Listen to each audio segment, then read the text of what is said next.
आत्मा की खोज, अनंत शक्ति, आनंद और शांति। ईश्वरीय भक्ति के लिए जुड़े रहें हमारे चैनल से।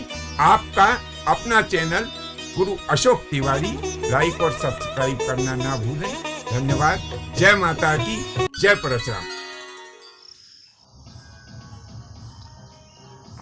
श्री गणेशाय नमः।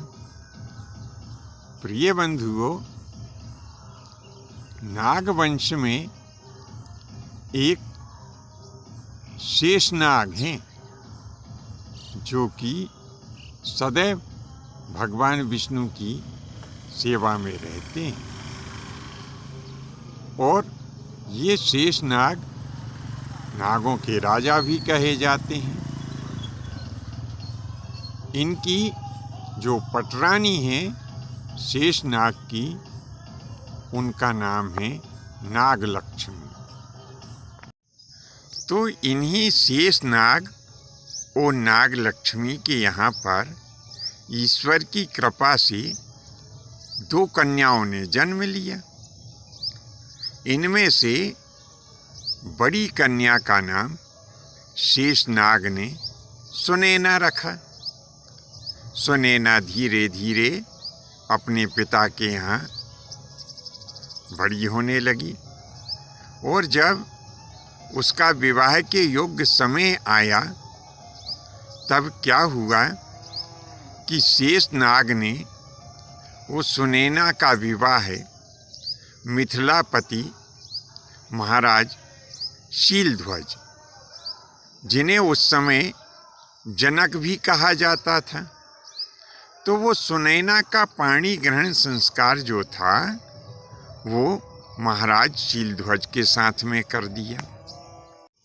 अब ईश्वर की लीला देखिए कि बहुत समय तक राजा शीलध्वज और रानी सुनैना के यहाँ भी कोई संतान उत्पन्न नहीं हुई। तो एक दिन क्या हुआ कि रानी सुनैना और महाराज शीलध्वज दोनों अपने खेत में हल चला रहे थे और ईश्वर का स्मरण भी कर रहे थे कि प्रभु की कृपा से यदि हमारे यहाँ एक आध संतान उत्पन्न हो जाए तो हमें भी संतान का सुख प्राप्त हो जाएगा। ऐसा वे मन में चिंतन भी कर रहे थे। अब देवयोग देखिए कि उसी समय उनके हल का जो फाल है, इसे सिता भी कहते हैं, वो किसी चीज़ से टकराया। अब राजा नल ने सोचा कि कोई चीज़ टकराई है तो देखना चाहिए। तो क्या देखा कि उनके उस फाल के अग्रभाग में एक दिव्य सिंहासन आ गया और उस दिव्य सिंहासन के ऊपर एक महान देवी विराजमान थी और उन देवी की सेवा 4 उनकी सेविकाएं कर रही थी। तो अब जैसे ही वह सिंहासन ऊपर आया तो वे जो 4 सेविकाएं तो अंतर्ध्यान हो गई। फिर वह देवी राजा जनक से कहने लगी कि सुनो विदेह, मैं तुम्हारा कल्याण करने के लिए ही इस धराधाम के ऊपर अवतार मैंने लिया है। मैं शीघ्र ही कन्या का स्वरूप धारण करूंगी और मेरे कन्या स्वरूप के दर्शन करके तुम्हें मेरे बाल रूप का आनंद भी प्राप्त होगा और तुम संतानवान भी हो जाओगे। हालांकि मेरे आशीर्वाद से तुम्हें आगे पुत्र भी और प्राप्त होंगे और एक पुत्री और तुम्हारे यहाँ मेरी बहन के रूप में जन्म लेगी। ऐसा कहते हुए थोड़ी देर पश्चात वह कन्या बालिका के रूप में हो गई। राजा जनक और रानी सुनैना उस बालिका को लेकर के अपने घर को आ गए। उस बालिका का नाम भी सीता रखा गया और धीरे धीरे वह बालिका राजा जनक के यहाँ वृद्धि को प्राप्त होने लगी। तो जैसा कि पहले के भाग में हमने बताया कि राजा जनक के 2 पुत्र थे, एक का नाम लक्ष्मी निधि और दूसरे का नाम भानुमान था, और फिर एक कन्या भी राजा जनक के यहाँ जन्म लिया जो उर्मिला के नाम से प्रसिद्ध हुई। और राजा जनक के एक भाई कुशध्वज भी थे, उनके यहाँ भी 2 कन्याओं ने जन्म लिया था, एक का नाम था मांडवी, दूसरी का नाम था श्रुतकीर्ति। तो इस प्रकार से समय आने पर राजा जनक ने अवधपुरी के यशस्वी नरेश महाराज दशरथ के 4 पुत्रों के साथ में अपनी कन्याओं का पाणी ग्रहण संस्कार करा दिया। इनमें सीता जी का जो विवाह हुआ वह रामचंद्र जी के साथ में हुआ, उर्मिला का लक्ष्मण जी के साथ में हुआ, मांडवी का भरत जी के साथ में हुआ, और जो श्रुतकीर्ति थी उसका विवाह शत्रुघ्न के साथ में हुआ। विवाह होने के कुछ समय पश्चात माता कैकेयी के कहने पर राजा दशरथ ने राम जी और सीता जी को वनवास दे दिया। जब राम जी वन जाने लगे तो लक्ष्मण जी भी साथ में गए। तो इस प्रकार से राम, लक्ष्मण और सीता जी ये तीनों वन में चले गए। वन में जाने के पश्चात रावण ने माता सीता जी का हरण कर लिया और ले जा कर के अशोक वाटिका में उन्हें बिठा दिया। अब जैसा कि हमने बताया कि शेषनाग के यहाँ 2 पुत्रियों का जन्म हुआ था, तो यह बड़ी पुत्री जो सुनैना थी उसकी कथा हमने सुना दी। अब दूसरी पुत्री की भी कथा आप सुनिए कि जिस समय महाराज शीलध्वज का शासन था उसी समय लंकापुरी में एक बड़ा ही परम प्रतापी, बलशाली, महान राजा रावण हुआ, जो कि था तो पुलस्त जी का नाती यानी पुलस्त ऋषि का नाती था और विसर्वा मुनि का पुत्र था, लेकिन राक्षस स्वभाव को प्राप्त हो गया।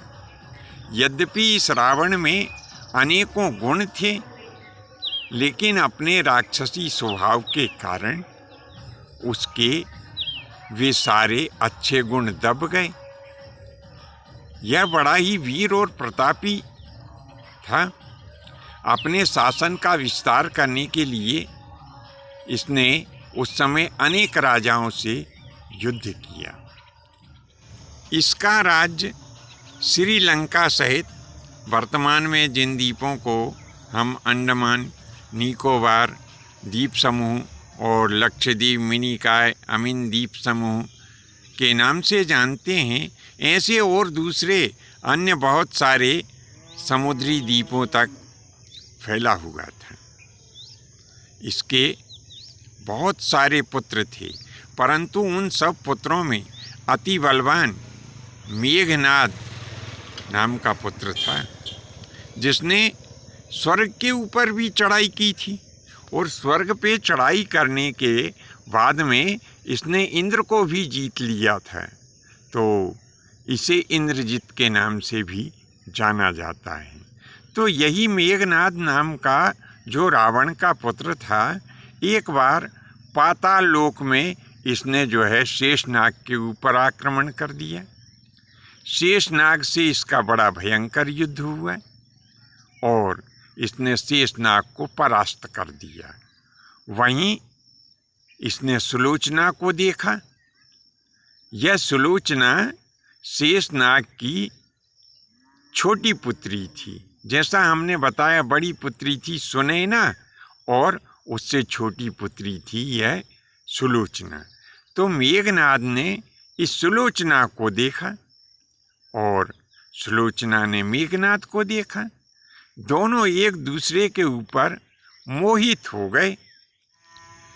तो सुलोचना जो थी उसने अपने पिता की भी परवाह नहीं की और सुलोचना ने और मेघनाद ने आपस में प्रेम विवाह कर लिया। उनके इस कृत्य को देख कर के शेषनाग को बड़ा दुख हुआ और वे सुलोचना को श्राप देने के लिए उद्यत हो गए कि तुमने अपने पिता को हराने वाले शत्रु से विवाह किया है। मैं तुम्हें श्राप देता हूँ, मैं अपने अंश से पृथ्वी लोक के ऊपर रघुकुल में जो राजा दशरथ होंगे उनके यहाँ पर लक्ष्मण के नाम से अवतार लूँगा और फिर लंकापुरी आकर के मैं तुम्हारे इस दुष्ट पति का वध करूँगा, यानी मेरे ही हाथों के द्वारा तुम विधवा बना दी जाओगी।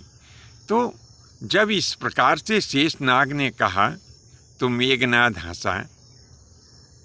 अरे तुम एक नहीं 50 अवतार भी ले लेना, मेरा कुछ नहीं बिगाड़ पाओगे।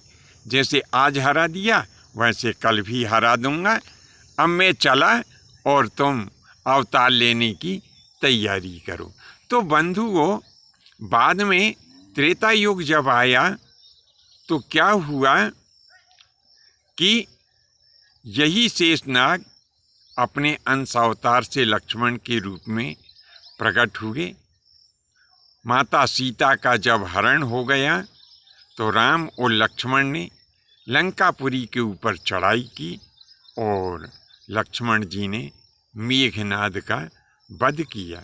हम यहाँ पर पुनः एक बार सबको यह स्मरण करा दें कि माता सीता की जो माँ सुनैना यानी राजा जनक की जो पत्नी रानी सुनैना थी, वे और मेघनाद की पत्नी सुलोचना, यह दोनों सगी बहनें थी। तो इस प्रकार से सुलोचना माता सीता जी की सगी मौसी थी। बंधुओं, यह प्रस्तुत विषय वस्तु आपको कैसी लगी नीचे कमेंट्स बॉक्स में लिखें। यदि अच्छी और ज्ञानवर्धक लगी हो तो आपसे निवेदन है कि अपने 1-2 इष्ट मित्रों को अवश्य इसे प्रेषित करें और नीचे जो कमेंट्स बॉक्स है उस कमेंट्स बॉक्स में अपने विचार अवश्य लिखें। आज के लिए बस इतना ही। शेष अगले भाग में नए विषय के साथ में उपस्थित होंगे। आज्ञा दीजिए। धन्यवाद। जय माता की, जय परशुराम जी।